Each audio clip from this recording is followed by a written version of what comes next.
How's it going, folks? Good to see you again. Well, I keep doing reviews on various different things, especially on my juice reviews, and I keep mentioning the same product over and over and over and over again.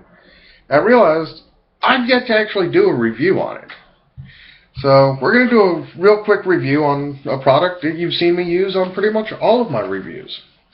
That's READYxWICK. A lot of people ask me, what is it? Well, it's a ceramic wicking material. I don't remember the exact real name of it. You can go over to READYxWICK's site, www.rbasupplies.com, and check it out. Or you can check out some of his YouTube videos. Just go online on YouTube, punch in READYxWICK, and you'll find it. Now, give you an idea as to why I like it. Alright, this is the wick. Now, this is a torch. You see how white it gets? That's why I'm able to clean burn all of my wicks between my juice reviews. Now, I don't take the wick out and hit it with the torch and whatnot. I use the coils and the heat off the coils to do this. But as you can see, it withstands that heat. It just turns white hot, everything burns off of it, and that's it. Well, what we're going to do here, we're going to give this a moment to cool down. Give it a couple quick little puffs, and now it's to a touchable point. We're going to take some really, really dark colored e-liquid and kind of put that on there. We're going to put it right down through the top. As you can see, it wicks it up real nice, real quick. There's very little that actually runs down the side of it. It just sucks it right up. Now, I'm holding this over my laptop. We're going to go ahead, turn it back on, get it on fire. I don't know if y'all can see. There you go. Yeah, you can see. That's just, it's burning it like a candle.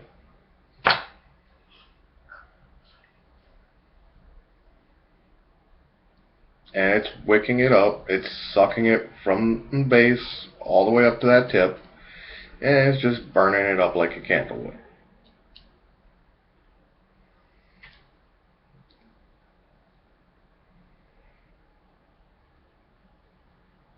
I'm on fire!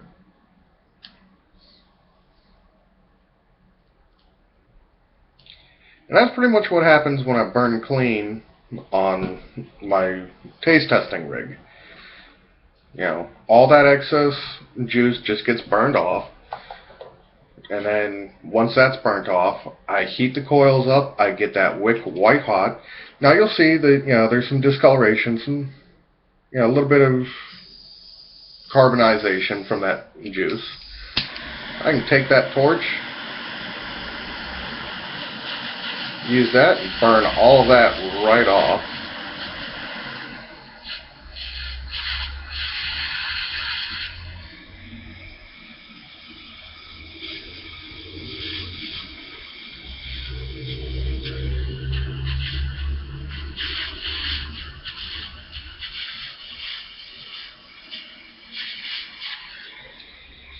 Alright, now that is perfectly clean again, except for right where those tweezers were holding it, where the heat didn't get to it perfectly.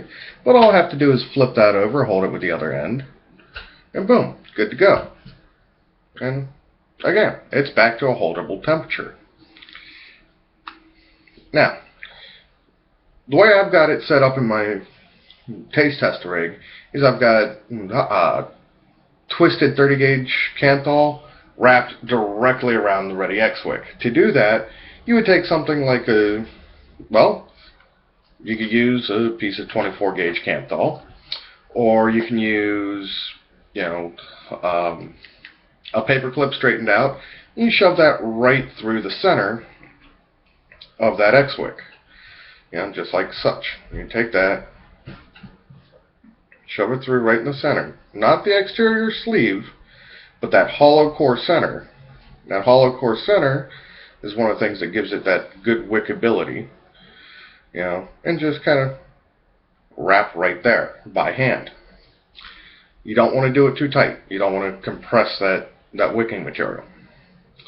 Or, in the case of the pre-made coils, this one is the first parallel coil I built. I used the Coil Master rig on this one. This one is a 3mm coil, as well as a 3mm piece of READYxWICK. So, now, what the owner of RBA Supplies says is to cut it on a 45-degree angle, and that'll give you a little bit of a starting spike. Well, I unfortunately didn't do that. I don't have a pair of snippers that will. You know, I've got I've got little nail clippers and can't really get too precise with those. But even then, you take your front end,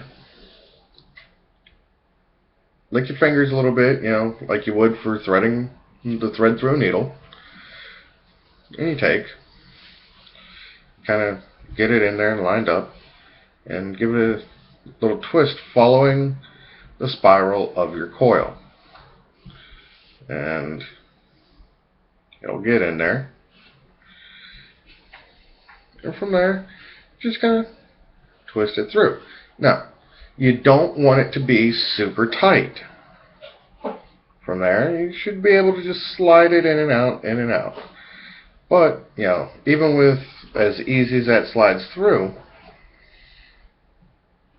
shake it, and it doesn't fall out. So, that's why I use this for my taste testing reviews, because it is the same result over and over and over and over and over and over. I've had it so that my coils went out before that READYxWICK went out.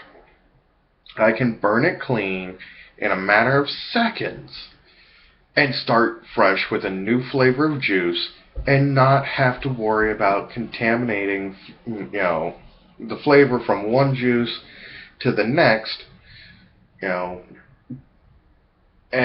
or have to spend 6 minutes re-wicking between juice videos.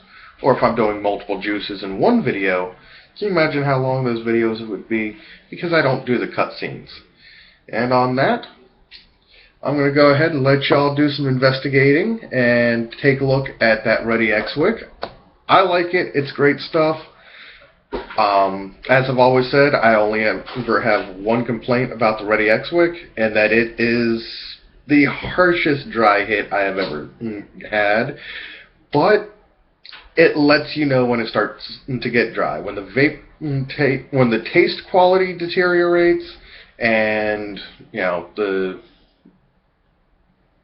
vape sensation, the actual physical vape quality deteriorates. Not just the taste, but the physical quality. If you start getting a little prickling in the back of your throat, you know you're coming up on a dry hit. The other thing, folks, this stuff holds a lot of juice. So don't be surprised if, your first fill, the same amount that you would use for, your regular cotton, isn't enough to completely saturate this. It's normal. Alright, on that note, I'm out of here. Y'all take it easy. Look forward to the next video. Bye. Vape responsibly.